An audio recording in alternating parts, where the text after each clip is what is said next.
ఇక సింగరేణిలో 485 పోస్టుల భర్తీకి తెలంగాణ ప్రభుత్వం గ్రీన్ సిగ్నల్ ఇచ్చింది. ఈ నోటిఫికేషన్ వెంటనే జారీ చేయాలని ఉప ముఖ్యమంత్రి బట్టి విక్రమార్క ఆదేశాలు జారీ చేశారు. ఇక సింగరేణి ఉన్నతాధికారులతో సచివాలయంలో ఆయన సమీక్ష సమావేశం చేశారు. కారుణ్య నియామకాల కింద పనిచేస్తూ విధులకు అనర్హత పొందిన వారికి కనీస వయోపరిమితిని 35 సంవత్సరాల నుంచి 40 ఏళ్లకు పెంచాలనే ఆదేశాలు కూడా జారీ చేశారు. ఇక ఇదే అంశంపై మరిన్ని వివరాలు మా బ్యూరో చీఫ్ శ్రీనివాస్ లైవ్ ద్వారా అందిస్తారు. శ్రీనివాస్, చెప్పండి.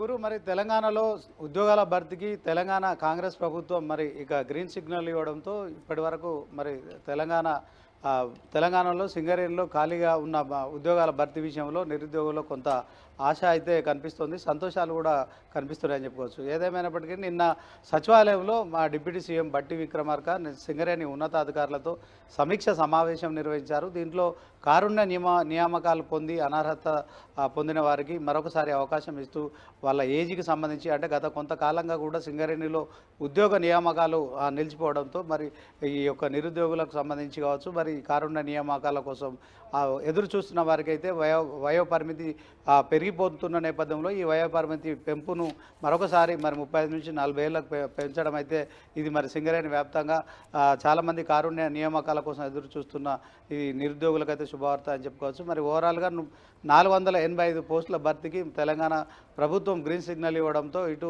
సింగరేణిలో మరొకసారి ఉద్యోగ పర్వం అయితే ప్రారంభమైందని చెప్పుకోవచ్చు. ఇప్పటికే గ్రూప్ 1 నోటిఫికేషన్ రద్దు చేసి మరొక 50 పోస్టులను అదనంగా కలిపి మరి మొత్తానికి కూడా గ్రూప్ 1 పోస్టులకు సంబంధించి నోటిఫికేషన్ వెలువరించడం కావచ్చు. అలాగే మరి ఉద్యోగాల భర్తీ కోసం అయితే కాంగ్రెస్ ప్రభుత్వం మరి ఇప్పటికే ఏదైతే కానిస్టేబుల్ ఉద్యోగాలు కావచ్చు, అలాగే స్టాఫ్ నర్స్ ఆఫీసర్ల ఉద్యోగాలకు సంబంధించిన మరి గత ప్రభుత్వం చేపట్టిన ప్రక్రియను కూడా మరి అందరికీ కూడా అర్హులందరికీ కూడా నియామక పత్రాలు అందజేయడం కావచ్చు, ఉద్యోగాల్లో నియమించడం కావచ్చు, నియామక పత్రాలు అందజేయడం కావచ్చు. తెలంగాణ రాష్ట్ర వ్యాప్తంలో ఇదొక నిరుద్యోగులకు అయితే ఒక సువర్ణ అధ్యాయంగా కూడా చెప్పుకోవచ్చు గురు. అయితే సింగరేణిలో పనిచేసిన ప్రస్తుత కార్మికులతో పోలిస్తే ఇప్పుడు కారుణ్య నియామకాల కింద ఇస్తున్న కార్మికులతో ఏ విధంగా ఉండబోతుంది, వాళ్ళ ఏ విధంగా చేయబోతున్నారు?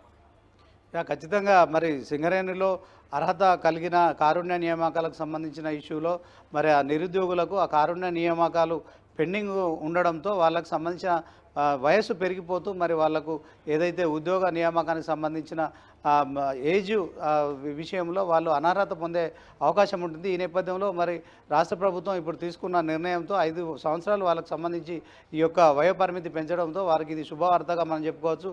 అలాగే సింగరేణిలో మరి చాలా రోజుల నుంచి నియామకాలు లేకుండా ఉండడంతో నిరుద్యోగుల్లో ఒక నిరాశ అయితే ఉండేది. ఇప్పుడు మరి కొత్తగా ఈ కారుణ్య నియామకాలు కావచ్చు, ఈ యొక్క 485 ఉద్యోగాలకు సంబంధించిన మరి ప్రకటన డిప్యూటీ సీఎం దీనిపై దృష్టి సారించడం కావచ్చు, సింగరేణి ఉన్నతాధికారులతో మరి సమీక్ష నిర్వహించడం కావచ్చు, అలాంటి ఖాళీలను కూడా భర్తీ చేయాలని ఆదేశాలు ఇవ్వడం అయితే మరి ఈ కారుణ్య నియామకాల్లో అనర్హత పొందిన నిరుద్యోగులకు ఇది ఒక గుడ్ న్యూస్గా చెప్పుకోవచ్చు గురు. Thank you Srinivas.